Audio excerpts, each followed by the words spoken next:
उत्कर्ष small finance bank के share price में आज अच्छी खासी रैली देखने को मिली है और शेयर को देखा जाए तो लगभग 18% की रैली आज इस शेयर ने दिखाई है। क्या आने वाले समय में ये शेयर जो है यहाँ से आपको 120 रुपये तक का टारगेट दिखा सकता है? जिस तरीके से ये बैंक परफॉर्म कर रहा है स्मॉल फाइनेंस बैंक सेक्टर के अंदर, क्या इस बैंक में दमखम है यहाँ से 120 रुपये का टारगेट दिखाने का? और कुछ लोगों के मन में सवाल ये भी है कि उज्जीवन स्मॉल फाइनेंस बैंक को देखें या उत्कर्ष स्मॉल फाइनेंस बैंक को। तो आज उनके लिए वीडियो बड़ी काम की साबित होने वाली है। दरअसल मैं आपके साथ आज इस वीडियो में ये भी डिस्कस करूंगा कि स्मॉल फाइनेंस बैंक जो सेगमेंट है बैंकिंग सेक्टर के अंदर, हमें इस सेगमेंट को किस तरीके से कंसीडर करना चाहिए और इसको वैल्यूएशन आने वाले समय में किस तरीके से मिल सकते हैं। आज वो सब चीजें मैं आपके साथ डिस्कस करना चाहता हूं। चलिए वीडियो को स्टार्ट करते हैं और समझते हैं इस बैंक में तेजी जो आ रही है किन कारणों से आ रही है और आने वाले समय में जो तेजी आएगी वो किन कारणों से आएगी। सभी चीजों का आज इस वीडियो के अंदर हम मंथन करेंगे। उत्कर्ष स्मॉल फाइनेंस बैंक का आईपीओ अभी थोड़े समय पहले ही आया था, ये तो आप सभी लोग जानते हैं। और ये आईपीओ लगभग सुपर हिट रहा था, 100 गुना सब्सक्राइब हुआ था ये आईपीओ अगर देखा जाए तो। और कारण भी है, दरअसल बैंक की अगर हम क्रेडिट ग्रोथ की बात करें तो बैंक की क्रेडिट ग्रोथ लगभग 31% बढ़ी है ईयर ऑन ईयर बेसिस पर, अगर हम लास्ट क्वार्टर के हिसाब से भी देखें। और डिपॉजिट की भी बात करें तो लगभग 36% ग्रो हुई है ईयर ऑन ईयर बेसिस पर। नेट एनपीए की अगर हम बात करें, बैंक का नेट एनपीए 0.3% है। प्रोविजन कवरेज रेशो बैंक का इस समय 90% है। लॉन्ग टर्म क्रेडिट रेटिंग की बात करें तो बैंक की इकरा के द्वारा A+ रेटिंग है। शॉर्ट टर्म रेटिंग भी बैंक की A+ है। ब्रांचेस की बात करें तो बैंक ने अपने ब्रांच नेटवर्क को काफ़ी तेजी से बढ़ाया है। बैंक की जो बैंकिंग आउटलेट्स हैं वो लगभग 851 है इस समय। बैंक की प्रेजेंस की बात करें तो बैंक की प्रेजेंस पैन इंडिया में है, लेकिन देखा जाए तो बिहार, उत्तर प्रदेश, झारखंड और महाराष्ट्र ये राज्य इस बैंक के लिए काफ़ी मुख्य राज्य हैं। फिर अगर प्रॉफिट की भी बात करें तो बैंक प्रॉफिटेबल बैंक है, तो बैंक इस समय देखा जाए तो एक प्रॉफिटेबल बैंक के रूप में काम कर रहा है। बैंक की अगर लोन बुक की बात करें तो करंट लोन बुक जो बैंक की है लगभग 14,400 करोड़ रुपए के आसपास है। 14,400 करोड़ रुपीस की बैंक की लोन बुक है। बैंक की अगर हम लोन बुक का 63% हिस्सा देखें तो माइक्रो बैंकिंग लोन के माध्यम से आता है, तो बैंक का विशेष रूप से फोकस जो है छोटे लोन पर है, ये तो इससे पता लग रहा है। साथ ही साथ अगर हम अदर रिटेल लोन्स की भी बात करें तो 26% हिस्सा ओवरऑल लोन बुक का अदर रिटेल लोन्स में आता है, जिसके अंदर bank MSME, housing, gold loan, commercial vehicle, commercial equipment जैसे लोन, छोटे छोटे लोन बांटने का कारोबार करता है। तो ये बिजनेस भी बैंक का अच्छा खासा ग्रो हो रहा है। तो बैंक की अगर हम ओवरऑल लोन बुक में देखें तो 89% हिस्सा जो है वो छोटे लोन ही कंसीडर करते हैं। तो बैंक का विशेष रूप से जो फोकस है वो छोटे लोन देने पर है। फिर हम होलसेल लोन बुक की भी बात करें तो बैंक की ओवरऑल लोन बुक का लगभग 11% हिस्सा, 11% हिस्सा जो है होलसेल लोन बुक से आता है। तो ये थोड़ा सा बैंक के लिए यहाँ पर जो है एक सेफ्टी भी है। और फिर अगर आप देखें तो बैंक का जो हाउसिंग लोन का बिजनेस है वो लगभग 43% की ग्रोथ दिखा रहा है Y-on-Y बेसिस पर, उसमें डबल डिजिट में अच्छी खासी ग्रोथ है।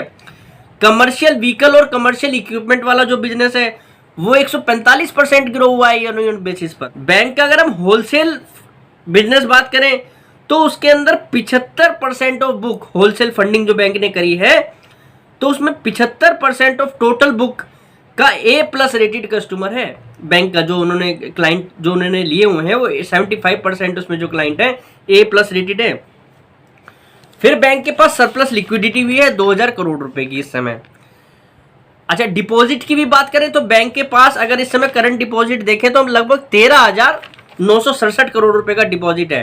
13,967 करोड़ रुपए का डिपॉजिट है। बैंक ने जो बैंक के पास जो क्लाइंट थे जो डिपॉजिट रखते थे उसका कंसंट्रेशन अब घटाया है। तो बैंक अब अपना डिपॉजिट पे भी काफी फोकस कर रहा है। रिटेल डिपॉजिट को भी बैंक अब लाने की कोशिश कर रहा है। वो ब्रांच जैसे जैसे बढ़ती रहेंगी बैंक को उसका फायदा मिलेगा। अब बात करते हैं बैंक के कॉस्ट ऑफ फंड की। लगभग 7.6% के आसपास इस समय बैंक का कॉस्ट ऑफ फंड है। और यील्ड ऑन एडवांसेस जो बैंक लोन बांटता है तो लगभग 18.8% के आसपास बैंक इंटरेस्ट चार्ज कर रहा है, जिसके कारण बैंक का नेट इंटरेस्ट मार्जिन लगभग 9.2% के आसपास है, जो कि काफ़ी ज़्यादा है इस समय अगर देखा जाए। रिटर्न ऑन इक्विटी अगर हम बैंक की बात करें तो लगभग 21% के आसपास की बैंक की रिटर्न ऑन इक्विटी है, काफी अच्छी है वो इस समय अगर देखा जाए। फिर अगर देखा जाए तो बैंक का लिक्विडिटी कवरेज रेशो, CRAR, सभी ये रेशो जो है इस समय अच्छे खासे मेंटेन है। तो बैंक इस समय वैसे तो हेल्दी दिखाई दे रहा है अगर करंट में हम बात करें।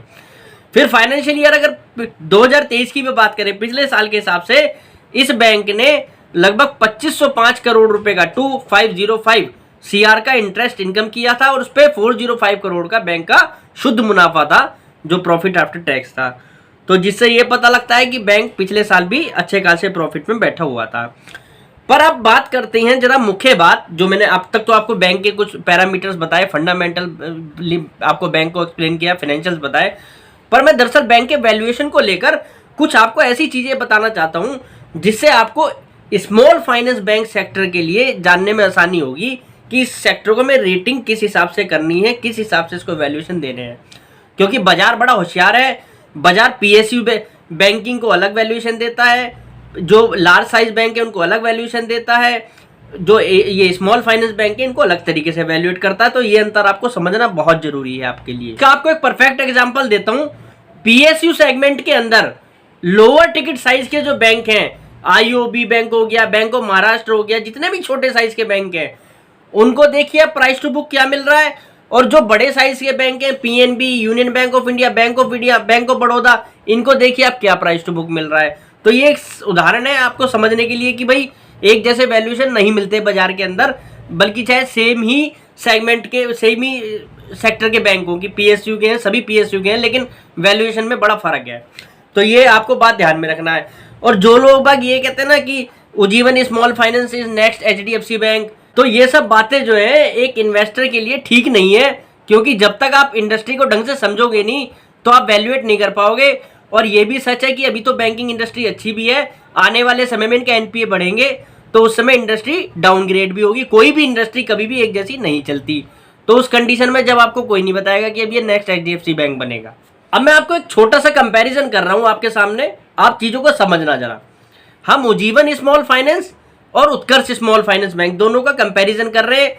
कंपैरिजन में आप समझिएगा, branch network Ujjivan small finance bank का ज्यादा है, डिपॉजिट उज्जीवन के पास ज्यादा है, ठीक है, loan book Ujjivan small finance की ज्यादा है उत्कर्ष से, नेट इंटरेस्ट इनकम नेचुरल सी बात है उज्जीवन का ज्यादा है, return on equity Ujjivan small finance bank का ज्यादा है, नेट NPA के हिसाब से देखें तो उज्जीवन स्मॉल फाइनेंस बैंक का जो नेट NPA है वो थोड़ा बहुत अच्छा है, ग्रॉस NPA ठीक है, मतलब आप आसपास मान के चलिए उसको, फिर भी मतलब देखा जाए तो उसमें भी उज्जीवन स्मॉल फाइनेंस बैंक कहीं ना कहीं आगे निकलता है। नेट इंटरेस्ट मार्जिन दोनों का सेम है, लगभग आसपास ही है दोनों का नेट इंटरेस्ट मार्जिन, तो उस कंडीशन में ये साथ खड़े हुए दिखाई दे रहे हैं। अगर हम उज्जीवन स्मॉल फाइनेंस बैंक को FY23 के हिसाब से भी देखें, जो उसका करंट मार्केट प्राइस है लगभग 2.7 की बुक वैल्यू पर है इस समय, और वहीं अगर हम उत्कर्ष स्मॉल फाइनेंस बैंक के करंट मार्केट प्राइस 60 रुपीज के आसपास बात करें तो जून 2023 की जो भी लास्ट क्वार्टर की अगर हम बुक वैल्यू जोड़ लेते हैं 23 रुपए के आसपास, 23.5 रुपए की बैंक की बुक वैल्यू है 23.5 की, उस हिसाब से ये बैंक अभी 2.5 की बुक वैल्यू है जून क्वार्टर के हिसाब से। अगर हम इस फाइनेंशियल ईयर की बात करें तो ये बैंक लगभग 500 करोड़ रुपए का प्रॉफिट दिखा सकता है देखा जाए तो, और उसका EPS 5.5 रुपए के आसपास आ सकता है। इस कंडीशन में इस बैंक की बुक वैल्यू होगी 28 रुपए की, और बैंक की रिटर्न ऑन इक्विटी लगभग 20 के आसपास, जो कि मेंटेन सी दिखाई दे रही है। तो अगर हम इसको उज्जीवन स्मॉल फाइनेंस बैंक वाले वैल्यूएशन के हिसाब से देखें तो ये बैंक आपको 77 रुपए के आसपास दिखाई दे सकता है, 77 रुपीज इस फाइनेंशियल ईयर के आधार पर आपको भी यहां पर ध्यान रखने वाली बात यह है, जैसा मैंने आपको बताया कि बैंक में कोई भी गुण ऐसे नहीं है कि इस बैंक को आप उज्जीवन स्मॉल फाइनेंस बैंक से आप अच्छा कहें, ठीक है। तो इसको वैल्यूएशन अगर उज्जीवन स्मॉल फाइनेंस बैंक से ज्यादा मिलते हैं तो ये बैंक वहां पर जो है देखा जाए तो थोड़ा सा हायर साइड पर चला जाएगा। फिर आप एक चीज और समझिए, क्यों इन बैंक्स का कंपैरिजन उज्जीवन और उत्कर्ष का HDFC बैंक से नहीं करना चाहिए, मैं आपको इस इंडस्ट्री के अंदर ही बता रहा हूं, इस सेगमेंट के अंदर ही बता रहा हूं। अगर आप AU स्मॉल फाइनेंस बैंक को देखें तो AU स्मॉल फाइनेंस बैंक के अंदर एक अच्छा खासा बड़ा बैंक है, जिसका साइज भी देखें तो आप इनसे 2-3 गुना बड़ा होगा, उस बैंक का नेट इंटरेस्ट मार्जिन 5% के आसपास है। ऐसा नहीं है कि बैंक की क्वालिटी खराब है। प्रॉब्लम यह है कि जैसे जैसे बैंक का साइज बड़ा होता जाएगा, बैंक इतना बड़ा नेट इंटरेस्ट मार्जिन एंजॉय नहीं कर पाएगा। कहने का मतलब बैंक को लोन जो है इतने बड़े प्राइस पर, इंटरेस्ट रेट पर नहीं दे पाएगा कोई भी बैंक हो। अब HDFC बैंक के साथ यही प्रॉब्लम आ रही है कि बैंक का साइज इतना बड़ा हो गया है कि बैंक को उस साइज को संभालने में दिक्कत आती है। बाजार वैल्यूएशन तो बढ़ा देता है। अब AU स्मॉल फाइनेंस बैंक इस समय 4.5 की बुक वैल्यू पर है, तो बाजार ने समझ लिया है कि भाई 5% एक स्टेबल सा मार्जिन है, ये वो अचीव कर लेंगे। पर जो इनका नेट इंटरेस्ट मार्जिन इस समय है, इसको हायर साइड पर बड़ा साइज करने पर पॉसिबल नहीं है, तो बैंक ऐसे वैल्यूएशन नहीं करेगा। अगर देखा जाए एक चीज़ है, अगर बुल रन ऐसा ही हो बैंकों के अंदर, तो इन बैंकों को अगर 4.5-5 की बुक वैल्यू मिलने लगे, उत्कर्ष और उज्जीवन स्मॉल फाइनेंस बैंक को, तो मैं तो आप लोगों से क्लियर कट ये कहूँगा कि उस समय आप इस बैंक के शेयर को बेच देना। उस समय बैंकों के शेयर होल्ड मत करना, क्योंकि बैंकों के बेस अभी छोटे हैं। बड़े साइज पर ये इतने बड़े नेट इंटरेस्ट मार्जिन नहीं ला पाएंगे, इतनी एसेट क्वालिटी को नहीं सुधार पाएंगे, उसमें सभी को दिक्कत आती है। 4.5 की बुक वैल्यू का आप मतलब समझते हैं? उज्जीवन स्मॉल फाइनेंस बैंक का शेयर लगभग 120 रुपए से ज्यादा का होगा, 120 से 130 रुपए की रेंज में, 120 to 130 रुपीज की रेंज में। अब लग तो रहा है कि देखने में हो सकता है, पर यह पक्का है कि अगर बैंक को AU स्मॉल फाइनेंस बैंक वाले वैल्यूएशन मिलने लगे तो रेड अलर्ट जोन होगा इस बैंक के अंदर, आपको रुकना ही नहीं होगा उस समय, क्योंकि मुझे नहीं लगता कि बैंक अपनी एसेट क्वालिटी को उस समय स्टेबल कर पाएगा। क्योंकि अच्छे अच्छे जो ग्रुप हैं या अच्छे जो प्रमोटर हैं या अच्छे जो मैनेजमेंट है, उन लोगों को इतनी प्रॉब्लम आ जाती है बड़े साइज होने के बाद, तो ये छोटे बैंक जो हैं जब बड़े होंगे तो इन लोगों के आगे भी वो प्रॉब्लम आनी स्वाभाविक है।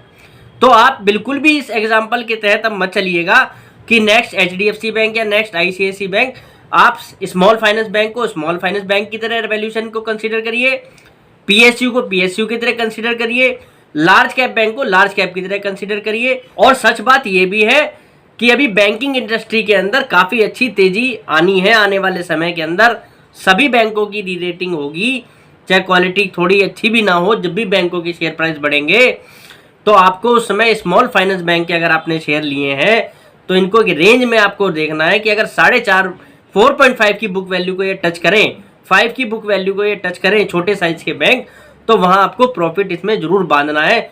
उस समय मुझे लगता है इन बैंकों का हायर प्राइस होगा। उम्मीद करता हूं आज का ये वीडियो आपको स्मॉल फाइनेंस बैंक, उत्कर्ष स्मॉल फाइनेंस बैंक को लेकर काफ़ी क्लियरिटी करेगा, स्मॉल फाइनेंस बैंक सेक्टर को लेकर काफ़ी कुछ क्लियरिटी करेगा और आपको मुनाफा बनाने में काफ़ी आसानी होगी।